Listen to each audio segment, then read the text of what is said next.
çdo durim, duhet mendoni për fatin e këtyre investimeve. Kjo nuk është diçka që po e them unë apo e themi ne që t'ju bëjmë juve propagandë, se në fund të ditës kush vjen për të bërë turizëm, kush vjen për të bërë pushime, kush futet në restorante, ka menduar vetë edhe nuk është ky qëllimi jonë. Qëllimi është që të lexojmë çfarë ju ka ndodhur tjerëve. Nuk është diçka që po e parashikojmë në hava. Ju ka ndodhur vendeve të tjera.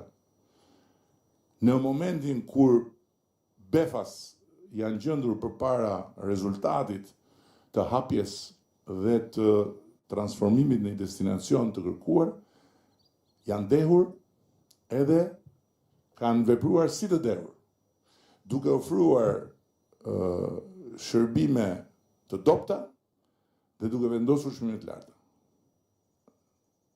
Dhe si rezultat i fluksit që ju është gjendur përpara, kanë pasur mendjen e ngushtë duke menduar që njerëzit 12 milionë, 13 milionë, 15 milionë do t'i kenë aty. Dhe kanë filluar të investojnë, siç po bëni ju. Të investojnë për më shumë, po ndërkohë duke kërkuar të fitojnë shumë në atë moment. Çfarë ju ka ndodhur? I kanë mbetur në derë investimet se nuk kanë ardhur më njerëzit. Nëse Vlora do të marri njollën e vendit ku ti paguan më shumë se sa çfarë të ofrohet dhe ku ti paguan më shumë se sa ç'mund paguash duke shkuar në Greqi, duke shkuar në Turqi, duke shkuar në Kroaci, juve i keni bërë gropën vetes. Po flas për gropën e investimeve. Është kaq e thjeshtë.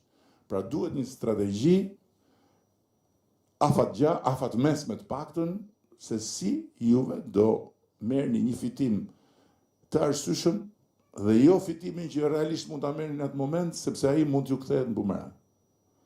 Kaq e thjeshtë është kjo, juve e dini vetë, bëni si të doni sepse thash qeveria nuk vendos çmimet, po unë po flas me disa të vërteta si dikush që e dua këtë qytet. E dua këtë qytet sa që duan gjithë ata nga ju që nuk ndërtojnë pa leje dhe dua që çfarë kemi mbjell ta korrim dhe jo ta korrim në një stin, po ta korrim për gjenerata. Sot Lirua më prezantoi me Nipi. Okay? Kur Lirua hante shkëmbin me dhëm këtu, Nipi ishte fëmijë. Pastaj ka vajt atje ka bërë dhe dy palë shkollë, që e ka paguar ky, me çka ka fituar këtu. Nipi ka ardhur tani, bukur birë, ndihmon për menaxhimin, perfekt. Çështja është që vazhdimësia e këtij investimi të bërë me sakrificat të jashtëzakonshme, kur s'besonte asnjëri ke turizmi në Vlorë, kërkon turist. Kërkon turist. Në këtë pikë, shihni e bëni vetë, po unë mendoj që duhet strategji që t'i garantoni jetëgjatësinë gjithë këtyre investimeve që po bëni. Në Vlorë ne po kalojmë projekte të jashtëzakonshme.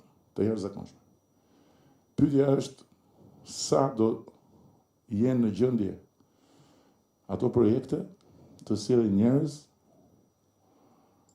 edhe për të banuar dhe për të jetuar në Vlorë. Këtu ka filluar të blejë.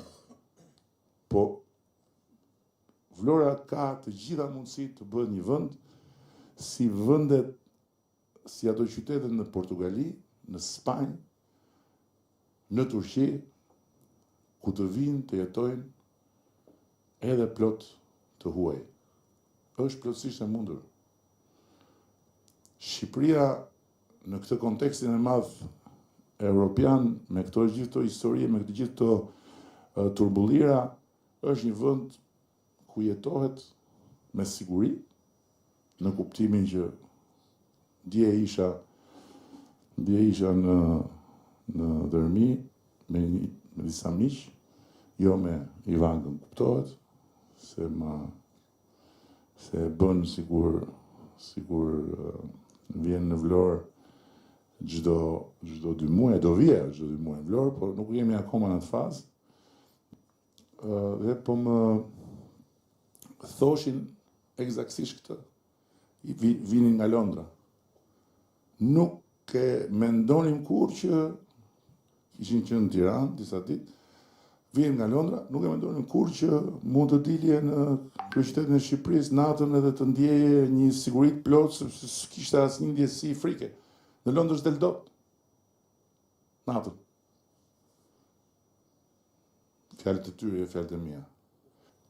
Tjetra që dua të them është aty ku turizmi është zhvilluar dhe ka filluar si ne ose edhe pak më përpara se ne, më përpara sa që kemi qenë ne, japin para shtetet. Greqia jep para, do të i merr nga buxheti dhe ja u jep operatorëve. Çfarë po bëjmë ne? Ne po mbështesim sa mundemi me ince. Qa do me thënë kjo që nafta për jahtet është pa taks, nafta për makina dhe shpër taks. Po pa tjetër. Po pa diskutim fare. Pa diskutim fare.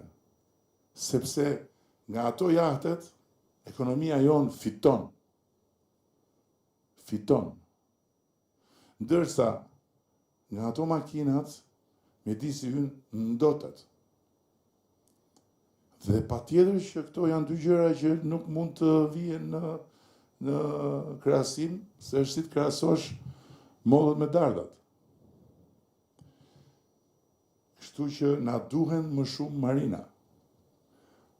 Po investojmë, kemi pas që po vazhdon të zhvillohet marina këtu në Vlorë, do jetë një tjetër motor i rëndësishëm i ekonomisë Vlorës, do sjellë shumë njerëz.